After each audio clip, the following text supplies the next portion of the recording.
রাঙামতি তীরন্দাজ ধারাবাহিকের আজকের পর্বে ধারাবাহিকের শুরুতে আমাদের সত্যজিৎ এবং রাঙাকে দেখানো হয়। সত্যজিৎ রাঙাকে একটি ভিডিও দেখায় যেখানে একলব্য আর সন্ত্রাসী লিডার ছিল। সত্যজিৎ বলে ডায়মন্ড হাওয়ার্ডের এক জেটিতে এই ভিডিওটা তোলা হয়েছে। একলব্য ছবি সব জায়গায় দেখানো হচ্ছে, তাই সেখানকার এক লোকাল ছেলে এই ভিডিওটা করেছে এবং লোকাল থানা জমা দিয়েছে। সেখান থেকে ভিডিওটি আমাদের কাছে পাঠানো হয়েছে। ভিডিওটি দেখে যা বোঝা যাচ্ছে, একলব্যকে কলকাতার আশেপাশে কোথাও আনা হয়েছে। রাঙা বলে, কিন্তু অরুণবাবুকে ওরকম পোশাক পরিয়ে লুকিয়ে নিয়ে যাওয়া হচ্ছে কেন? ওরা কারা? সত্যজিৎ বলে, কিছু বোঝা যাচ্ছে না, তবে একটা ক্লু পাওয়া গেছে। রাঙা আবার ভিডিওটি ভালো করে দেখে বলে, ওরা তো মেয়ে। সত্যজিৎ বলে, এই মেয়ে দুটোর সাথে মিস্টার বসু কোথাও যাচ্ছে, কিন্তু কোথায় যাচ্ছে বুঝতে পারছি না। রাঙা বলে, সত্যজিৎ স্যার, আমি সেদিন জঙ্গলেই দুটো মেয়েকে দেখেছিলাম, আর আমার মনে হয় এরাই তারা। কিন্তু ওরা অরুণবাবুকে নিয়ে কোথায় যাচ্ছে? এরপর সিনগুড়ি আমাদের লিডারকে দেখানো হয়। তারা একলব্যকে নতুন করে ছদ্মবেশে সাজায় এবং তারা সেটা দেখে নিজেরাই হতবাক হয়ে যায়। গুন্ডাগুলোর লিডার বলে, আপনাকে তো চিনাই যাচ্ছে না, কিন্তু আমাদের এখন বেরোতে হবে। একলব্য বলে, আপনারা কিন্তু ভুল করছেন, আপনারা হয়তো বুঝতে পারছেন না, এরকম আনচার্টেড এয়ার কাট নিয়ে ফ্লাই করলে কিন্তু পারমিশন লাগে, নয়তো অনেক সমস্যা হতে পারে, আর অ্যাক্সিডেন্ট হলে তো কোনো কথাই নেই।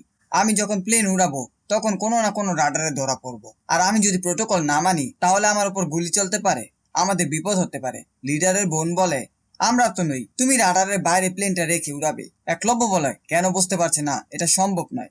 লিডার বলে, সব সম্ভব, আমরা সবকিছু ঠিক করে রেখেছি, আপনার কাজ হলো আমাদের মালগুলো লোড করে ঠিক জায়গায় পৌঁছে দেওয়া, এরপর আপনার কোনো কাজ নেই। কথা বলে চলে যেতে চাইলে একলব্য বলে, কেন করছেন এসব? পরের পর্বে আমাদের বসু কুটিরে দেখানো হয় রাঙার ব্লাড টেস্টের রিপোর্ট এসেছে। সেটা দেখে একলব্যর মা ভেঙে পড়ে।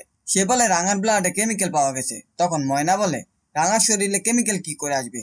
নিশ্চয়ই রাঙা জঙ্গলে গিয়ে বিষাক্ত কিছু খেয়েছে। তখন সেখানে বিন্দা এবং আহিরি চলে আসে। বিন্দা বলে, কি ব্যাপার ময়না, রাঙার ব্লাড টেস্টের রিপোর্ট এসে গেছে নাকি? ময়না বলে, এসেছে তো দিদি ভাই, রাঙার রক্তে বিষাক্ত কিছু ঢুকেছে, তাই সে অজ্ঞান হয়ে গেছে। এ কথা শুনে বিন্দা অনেক ঘাবড়ে যায়। তখন আহিরি এবং বিন্দা সে রিপোর্টটা দেখে। আহিরি বলে, ও মাই গড, রাঙার শরীরে ধীরে ধীরে স্লো পয়জনিং করা হয়েছে। এটা শুনে একলব্যর মা টেনশনে পড়ে যায়। তখনই সেখানে সত্যজিৎ এবং রাঙা চলে আসে এবং বলে, মা, বড়বাবু, আমি সত্যজিৎ স্যারের সঙ্গে একটু বেরোচ্ছি, আমরা অরুণবাবুর একটা খোঁজ পেয়েছি। তখন একলব্যর মা খুশি হয়ে যায়। এরপর রাঙা বাইরে বেরোতেই যাবে, তখন নবরণ বলে, ওর বাড়ি থেকে বের হওয়াটা ঠিক হবে না। রাঙা বলে, এমন কথা বলিস না, আমাকে তো সত্যজিৎ স্যারের সঙ্গে বেরোতেই হবে।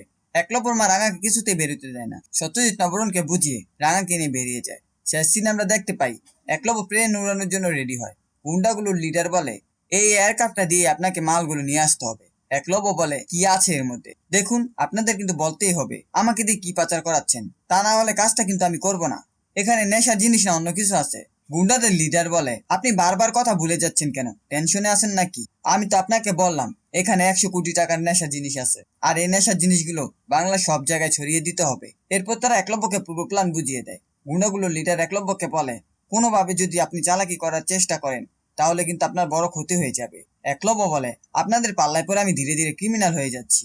আপনাদের আমি আবারও বলছি, আপনারা ভেবে দেখুন, মাথা ঠান্ডা করে ভেবে দেখুন। এই ছিল রাঙামতি তীরন্দাজ ধারাবাহিকের আজকের আপডেট। ভিডিওটি ভালো লাগলে চ্যানেলটিকে সাবস্ক্রাইব করে পাশে থাকা বেল আইকনটি অন করে দিন।